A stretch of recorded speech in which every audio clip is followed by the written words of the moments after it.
I think the temptation sometimes with something like a formal living room is to make it too formal, not comfortable, not a space that you can live in, and I wanted the opposite of that for mine.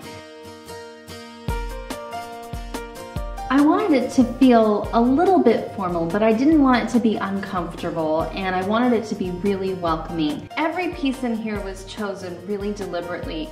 The couch is an estate sale find that I had recovered. The chairs I found at a thrift store, and I also had them recovered. The coffee table is secondhand as well, and I took it apart and changed it all around and added new legs. And the gallery wall is one of my favorite things because it includes artwork that I personally made, and it includes family photos. And I think every room should have some family photos. You live in your house after all, you want it to look like you actually live there. So I don't think really many rooms in your house are complete without at least one family photo.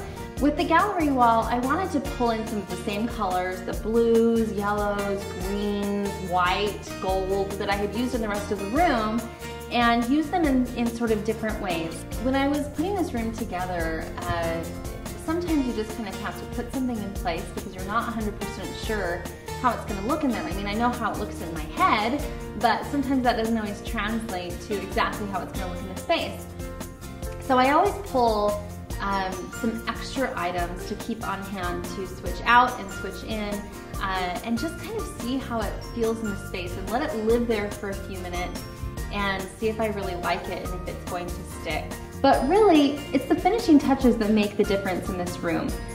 I think it can be easy to fill a room. Just fill it up with whatever, furniture, maybe a piece of art or two, but it's really the finishing touches, the layers of lighting, not just one light fixture, but multiple light sources, lamps, and maybe a floor lamp.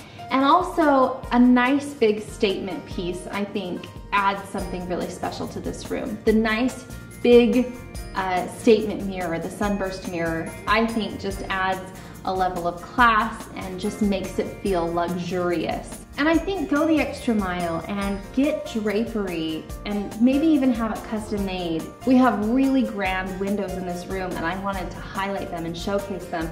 So I not only added some molding detail around the window to really make it a statement wall, but also those drapes go all the way from the floor to the top of the window and add a wow factor. My little girl's playroom is right next to this room, and I wanted something soft and comfortable for her. And also, I just love the pattern and the color. I love that it's white, so it brightens the space again. And the pattern is interesting yet not overwhelming. I think every space should have something old and new, a mixture of the both. And the reason for that is because if everything's brand new, then your house is going to look like a catalog. And catalogs are beautiful, but people don't actually live in catalogs. You live in your house. And I think that old items or vintage, things that are sentimental, things that you just love or that maybe you picked up on a trip or were a gift from a family, those things add soul and heart to your home. So when you're thinking about a room and the design for the room, really think about those finishing touches, those finishing accents, lighting, mirrors, pictures, artwork that are going to take your room up to the next level. The drapery, the pillows, those are the things that are really going to take your room from okay to wow.